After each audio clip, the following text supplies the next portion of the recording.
handle the truth. So we are back, and this is Saturday Night Cell Block. I'm introducing, each show as it rolls out in my head, and I design, just some little visuals to make it a little bit easier for the viewer, whatnot. But I don't want to take away from the discussions, and how important that they really, really are. So tonight's discussion, I have Mr. Mark Caruso.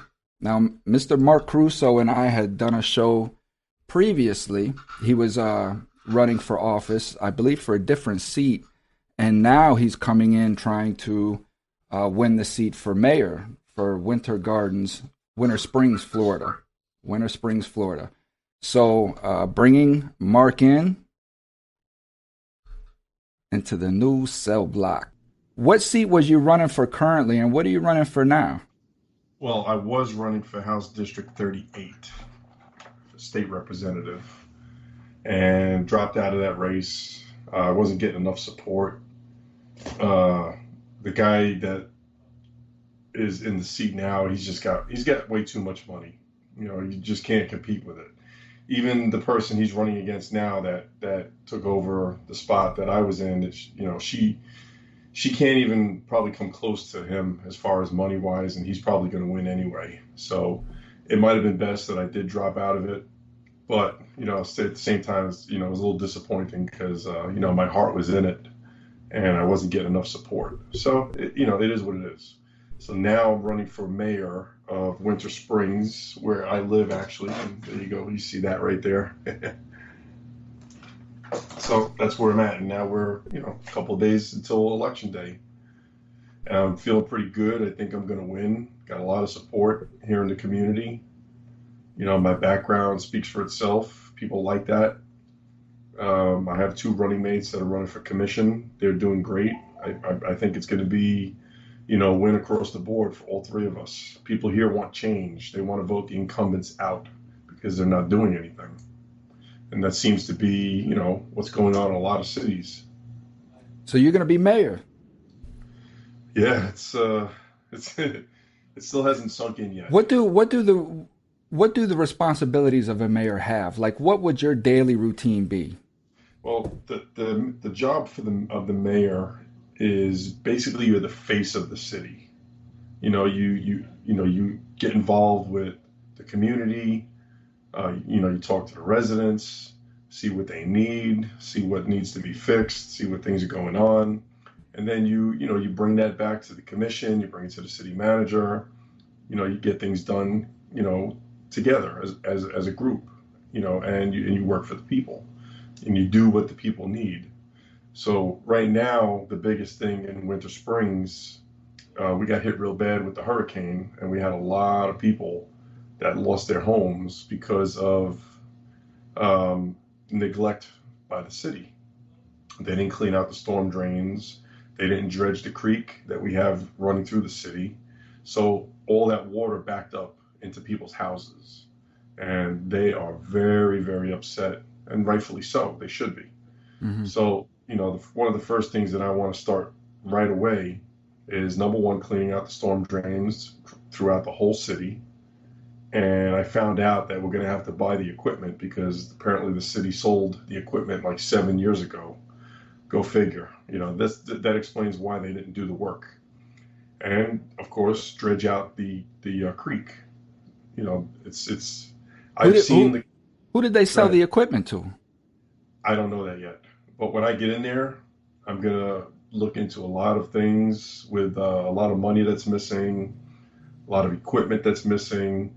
Because the taxpayers bought all that equipment, right? 100%. And I'm gonna get to the bottom of it because me with corruption. Absolutely. So they pretty much did away with a lot of the services that we have in the city, and they outsourced it. Like our water, for example, we went from having our own public works department that handled our own water, and now we hired a company that handled the Flint, Michigan water. The company's called Veolia. So why we hired this company, is beyond me, but I'm going to get to the bottom of it, and I'm pretty sure I know what it's about. And most of the time, it's Yeah. that, you know. So Well, we the I'm going to find people, out. yeah, we the people appreciate that because I mean our pockets are hit hard enough as it is now, and to know Yeah, that we're paying all of these taxes to barely get by, and that our government isn't doing, they're misappropriating the money some kind of way. We yeah, really appreciate officials that are willing to get in there and look and see what's going on for our sake. yeah. You know, I mean, so a lot of people, that I talk to, they're like, we like you. You're a normal person. You're not a politician, and I'm not. I can't even talk like a politician. I can't even lie to people the way some of these guys do. It's just it'll hurt me. It'll hurt my own pride and my ethics if I lie, if I even try to lie. I just can't do it. It's not in yeah, me. and that's what we need, man. We just need people, either love them or hate them. One of the biggest, uh, one of the biggest compliments I would hear about Trump from everybody was the fact that while we were going through COVID, the man was on TV every day, right? He was on TV every day and he was informing us. We saw him, and that gives us comfort. That gives us comfort to see our representatives working, to know that they're doing something. Now, when the cameras go off and stuff, who knows? Yeah, But all I'm saying is that from the people's perspective, when we see our representatives actually doing something, it gives us comfort. It makes us feel good. So, I mean, again, we appreciate that. And this is why I have you on my show, because I know that you're a stand-up individual and you have a record for going at corruption. And correct me if I'm wrong, the last interview that we had, you were griping about the water at that time, right? yes, That was one of the main reasons why you were going in for that seat, yep, because of the water issue. And this was yes, prior to the hurricane that we just had, and you were right. warning these people. I was. Everybody, there was a lot of people that were warning them because, I when I got involved with the mayor race, it was the people that actually live here in my city that reached out to me because they knew I was running for the House, and they knew that I really didn't have uh, a chance to really beat the guy that's in there now. And I respected the way they approached me, and they like, listen, we know that you really can't beat him. You don't have the money, you don't have the backing and all that stuff, but we want you to try and run for mayor, and I listened to them and I did it. I made the change, and here we are, where we're about to win. Well, God bless you. This is the way. Now, shifting gears a little bit, speaking of which, a lot of what's going on down in South Florida with, the Parkland shooting. Now, I know you and I just touch basis, and you haven't really been following that too much because, you Right. got your campaign and all that going Mm-hmm. on. But you are aware of the fact that this kid walked into the school and killed 17 people and whatnot. Yes. He pled out to the charges, and he was sentenced to essentially 36 or 37 life sentences consecutively. I mean, they pretty much did everything that they could. The judge did everything that she could in her power to eliminate his life.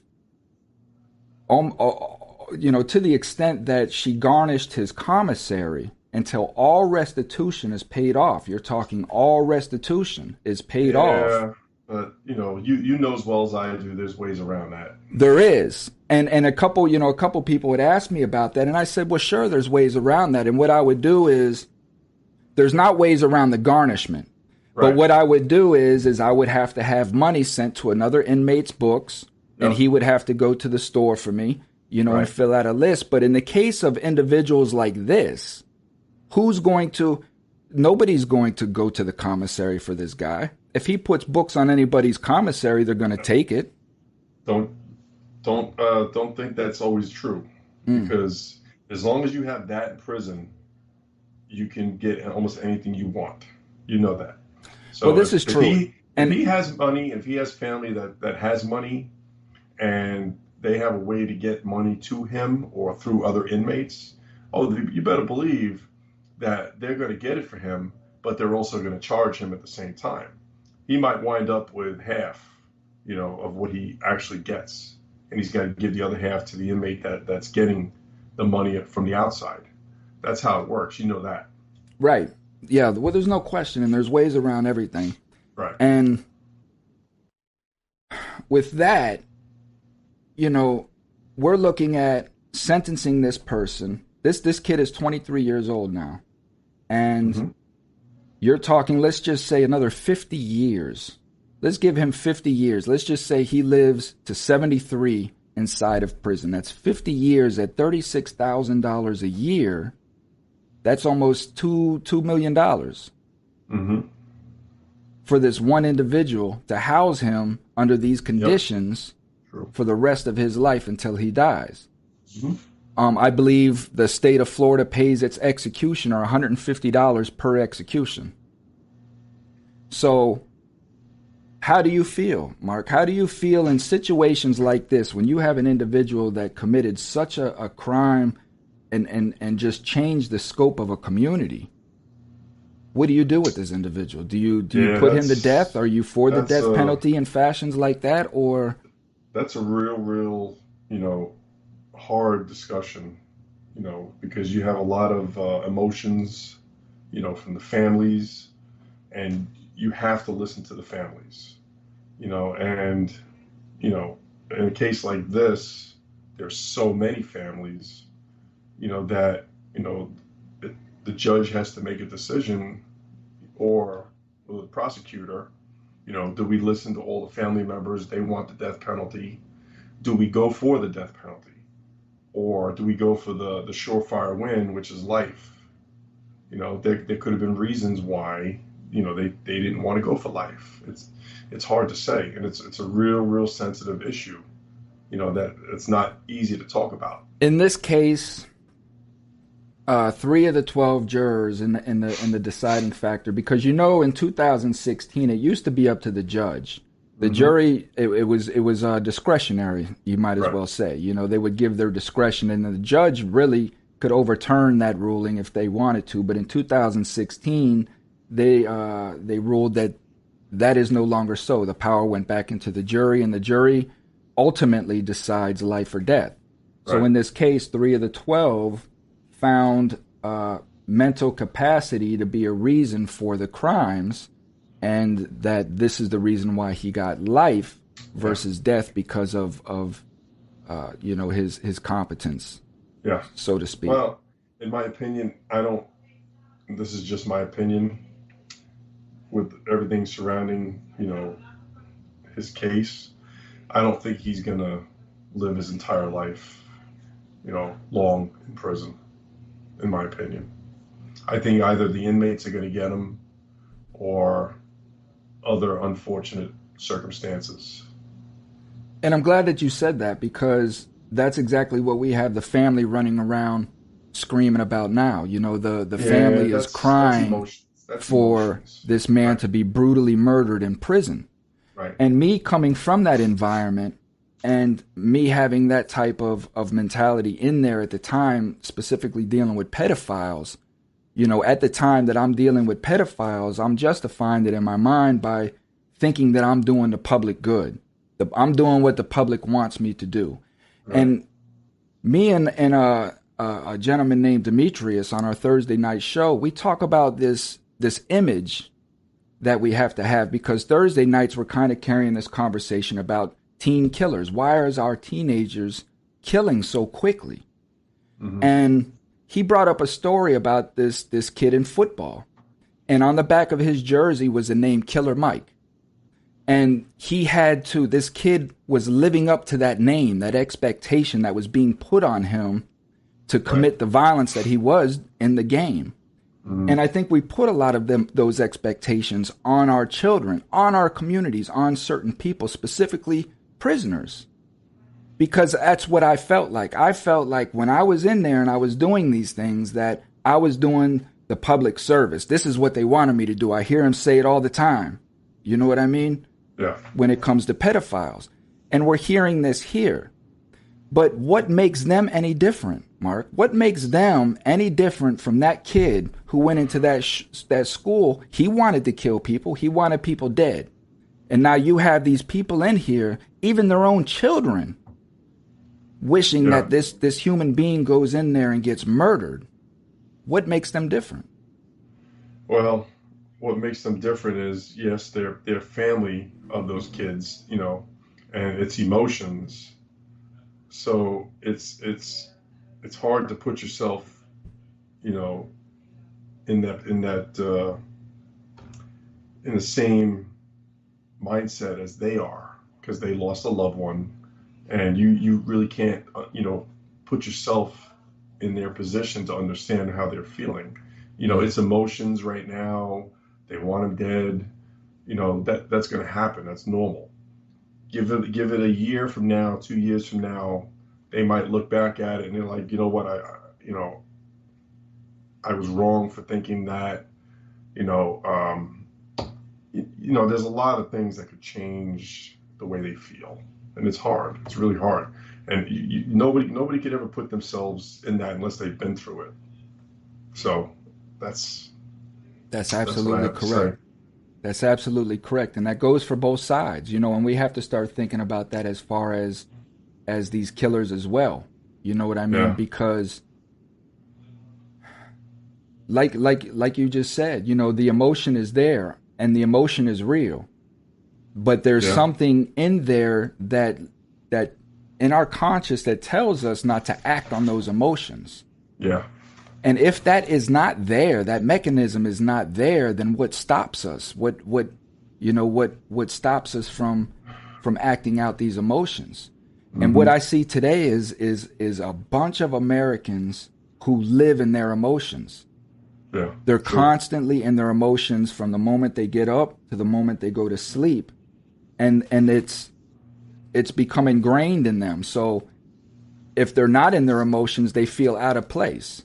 They have to create drama. They have to create something to be back in their emotions so they feel comfortable in their skin again. Right. And this is what I see out of a lot of Americans, and it's a scary place to be. They want an eye for an eye. That's what they want. And unless you've lost someone like that, you don't know what it feels like. So it's hard. And I think they're going to get their ultimate wish anyway, if they really truly want it, because I don't think he's going to last. I guess I'm trying to get to the root. Like, we as Americans, we as a society, we love to see blood and gore. You know what I mean? We love to see it. We pay for it. But when we see it happen in real life, it's the complete side of the spectrum. We don't want it. We want peace. We want harmony. We don't want this in our community. So how are children supposed to decipher that when they have an adult society showing that violence is extreme, that violence is what gets people's attention, but yet this displaying violence is wrong? Yeah. Wow. Yeah, the kids they're gonna see it, and there's no stopping it, because parents these days, they either don't shelter the kids from that violence, or they engage with them and show them that violence. So it's not a perfect society, as you know, and that's one of the reasons why we have kids that grow up like that, because of the parenting. The parents are failing these kids. Absolutely. And they wind up in prison. We're definitely failing our children. Failing our children. So you actually wanted to bring some awareness to something going on within the National Guard, yes? Yeah, the DOC has brought in the National Guard to help assist with the shortage of officers, because I don't know if you're aware that we're about 6,000 officers short in the prisons. So Secretary Ricky Dixon decided to bring in the National Guard as a supplement to the shortage of officers. So they're bringing in roughly 325 guardsmen throughout the state, or throughout certain facilities that they have them at, and they're only getting about a 1 week of training, and DOC is providing them uniforms which is a little bit different than the officers' uniforms. So you can kind of tell, who's the officers and who's the guardsmen. But my problem is, and DOC like I do, is once you put them in a uniform, they're going to start putting them all around the compound working with inmates when they shouldn't be. Because that's the old DOC trick. Get them in there. We're going to tell everybody we're going to keep them outside the fence or away from inmates. But in reality, they're going to be working around inmates every day. Because these captains, they're going to be shorthanded. They're desperate for officers. And they're like, oh, you're a guardsman? You got a uniform? All right, go man this post. Who's going to stop them? Nobody. That's right. When they come into work, on that Tuesday morning and that captain's on the yard and he says, hey, I need you over here today. You know what I mean? What's he going to tell him? Nah, I'm just supposed to be working perimeter. No, he's going to go. So technically they're supposed to be just on perimeter, towers, secured housing bubbles, and also inside security, which to me is a no-no because inside security, they're always around inmates. They're the ones that are going to respond to an incident in a dorm, and they're the ones that are going to have to go hands-on if there's something going on. That guardsman is not trained for that. So he shouldn't even be inside security at all. He's combat trained. I mean, so exactly. His first reaction is going to be combat. Right. So I was told they're issued black polo shirts with the FDC logo and camo pants. This is what a person's telling me. And then of course they go on to say, anything camo is not supposed to be in the prison, but yet they're allowing it now for the guard. So that's one thing. How are they passing all of this? They already went through the legislature and the governor already approved it. So they've already been in there. Yeah. Has this been in the news or anything? Oh, yeah. It was in the news. Was it? Yep. They're even bringing in portable houses for them, putting it on like staff housing, like portables. And there's some sort of FEMA trailers that they're bringing in for them. Let's see, what else? Oh, on the first day that one of the guardsmen showed up for duty, he actually walked out of the prison and never came back. I guess he got a reality check of what prison was like, which means to me that they had him around inmates. Because if he's just outside the fence or in a tower, I don't think he would really leave. They're getting paid very well to be working in these prisons. A lot of money. I wonder how that pays. Are they getting double paid? Are they getting paid for? I think they're making somewhere around $7,000 a month, and the budget, from what they said, was around $32 million for the budget, just for the guardsmen. So they're getting $60 an hour, $7,000 a month, to do what an officer's doing. Now think about that for a second. All these officers that are working double shifts, 3, 4, 5 days a week, busting their asses, have to work around inmates, and here you bring in the National Guard making all this money, and they don't even have to do anything. You're going to have more officers quitting because of the way you're getting treated. Total lack of accountability from the secretary down. Well, it's like we were just talking, Mark. It's take that $32 million, put the damn agency back on 12-hour shifts. People will start coming back, and you won't be losing officers anymore. It's as simple as that. They just don't want to do it, because if they do it, then they have to admit that they failed with the 8-hour shift. That's right. That's right. And that's what we were just talking about. Again, emotionals, emotional responses. And that's what this is there's no thought into it. You have me here in Florida. You have there's so many advocates that these representatives can sit down and say, listen, this is the problem. We need a fix. Right.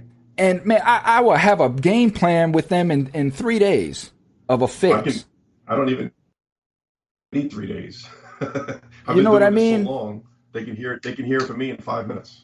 So, me as an American citizen, when I sit back and I see this, how do I say, or how do I have faith that the government is for me, that these representatives are here to represent me when I know that you and I can come up with a game plan to fix this in less than 3 days? Yeah, well, unfortunately, they're not going to listen to us. So, they're going to keep making mistakes until they're either voted out or they wake up and do the right thing. I'm surprised I haven't heard about that in none of my groups. I'm gonna have to get into that, but Yeah, I sent you another interview I did with another group, and we specifically spoke about the National Guard, and there's a lot of good information in there that you could use, plus what I just told you now, because the information I just told you came to me after I did that interview, like the pay scale, some of the uniform stuff. That some of that stuff wasn't in the interview that I did with them. was that a Republican or a Democrat Who? bill? This What do you mean? legislation that was passed in order to do this, was this? Well, it got passed through the legislature. They approved it, and then the governor signed off on it. DeSantis. But that's what I'm saying is whose bill was it? Who introduced I this? don't.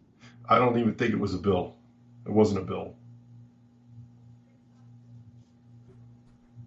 I'm gonna look into this and see what the Yeah. hell's going on, man, because that's crazy. That's, Mm-hmm. no, because me being on the inside and knowing you're absolutely correct, and then you're gonna have these officials in there who is already in an overstressed population, and Yep. they have no experience on how to handle inmates in any kind of situation, in an Yep. already overstressed situation, and already where the state of Florida has removed visitations, has removed mail. You can't even receive mail anymore. They're trying Yeah. to get rid of Well, visitations, do there's everything pros. electronic. There's pros and cons with the mail situation. I get both sides of it, but you got to look at it from a security point as well, if you can, to understand it. I don't think, Mark, I really don't think it would be an issue if the system worked. That's the issue. You don't know True. how many daily messages I get of the frustration from family members because they didn't get the pictures. Their video conference that they had scheduled didn't go through. You know Yeah. what I mean? The system barely ever works. True. They don't have the I don't right think I would really have a problem with an electronic system because, one, the biggest thing for me as an inmate was I hated getting rid of cards. Right? My daughter would send me cards, and next thing I knew, I had 1,000 cards that I'm lugging in, and and of course, our space is very limited. Right. So And then there's if you go there's to a lot of confinement, pluses that then if come you go to with that, with the confinement, you might system lose that some of works. Right. If you go to confinement, you might lose a lot of that property. But You get that one officer who, there's many of them like that that'll just start throwing things out. Oh, he's got too much. Throw it out. yeah, I just got a comment from the crowd that said my video visit didn't go through today. My husband said, "Please don't cry. It's not worth it." And this is the stress on the families and whatnot. But Mark, thank you so much, and thank you for taking the time tonight on the spot the way that you did. Yeah, That's no another problem. great attribute about you is that you're willing to talk to the people at any cost, and you're sacrificing. You have family there in the house with you. You just came from a long day of campaigning, Oh and you boy, still I took the was time out. to come on the show. So I greatly I appreciate that. think I was up at 4 o'clock this morning, getting ready to go out, going to the polls, standing there with my sign, waving to the people, going to other locations, then coming home, doing things at home. So but when it comes to prison, I always make time for prison. Always. It's always in my heart. It's always in my heart to make sure that the right thing is done, especially for the good officers like I advocate for, and I advocate for what's right. You know that too. So, I'll be here. I'm not going anywhere. I appreciate that, partner. Well, you take care, stay blessed, and we'll catch you on the flip side. Yes. Next time we talk, man, you might be a Well, little mayor or something. Hey, Pay attention to the news Tuesday. Watch the numbers. You'll see. Tuesday. Yep. Yeah, because I'll probably live stream it for real. Okay. Sounds good. Because I Text go me. live Tuesday anyhow, so I'll probably live stream it. But you Yep. take it easy, man. All right. All right, See you buddy. soon. Bye.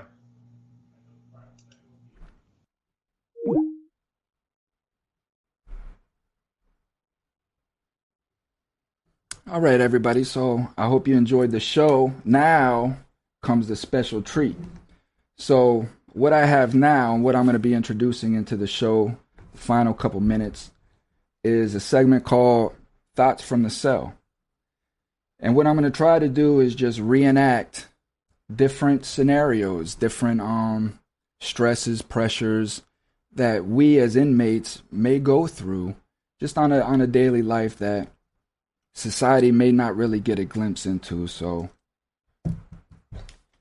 this is live, so please bear with me. I will probably be recording these and editing them, but I'm just going to give you a little taste of what it is. So thoughts from the cell.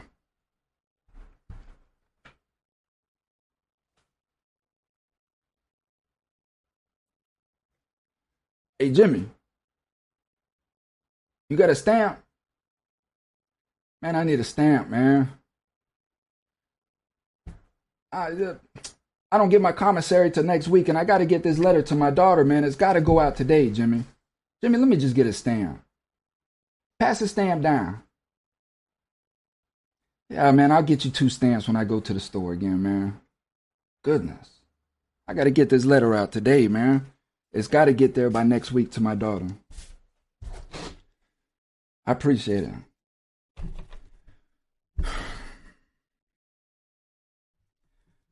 Hey, princess. How's daddy's little princess? I'm in my cell right now, and I took some time to write the most important person in my life, which is you, of course. You know, daddy had a dream last night that we were playing freeze tag on the beach, and we had a contest to see who built the biggest sandcastle. And you won, of course. Your sandcastle was so big. And you took my hand and showed me all the different rooms in your sandcastle. You did such a wonderful job. And as always, Daddy was very, very proud of you. I hope you're doing good in school, because school is very important. And it makes Daddy so happy to hear how good you're doing. Everybody tells Daddy what a special little lady I have and how smart you are, and I just tell them you have your daddy's brains. Do you remember our secret? And you know who you can tell when you have a secret? You can tell the man in the moon our secrets, because when I look at the moon, he will let me know what you said. So whenever you look at the moon, you let Daddy know, and know that Daddy is always looking at the moon, and I'll know what you're thinking. Always remember whose little lady you are, and I love you more than anything in this whole world. Anything. I love you, princess, and Daddy will be home soon. Love, your dad. Hey, CO. CO, I got to get the mail out. CO. CO. What do you mean the mailman didn't come today? The mail's got to go. It's Friday. The mail goes out. What do you mean he didn't come? I can't send it out. It's got to go out today, CO. CO, man. Come on, man. My daughter's got to get this, man. She's leaving, and if... I know I shouldn't have come to prison, but I did, CO. What do you want me to do? I got to get this out.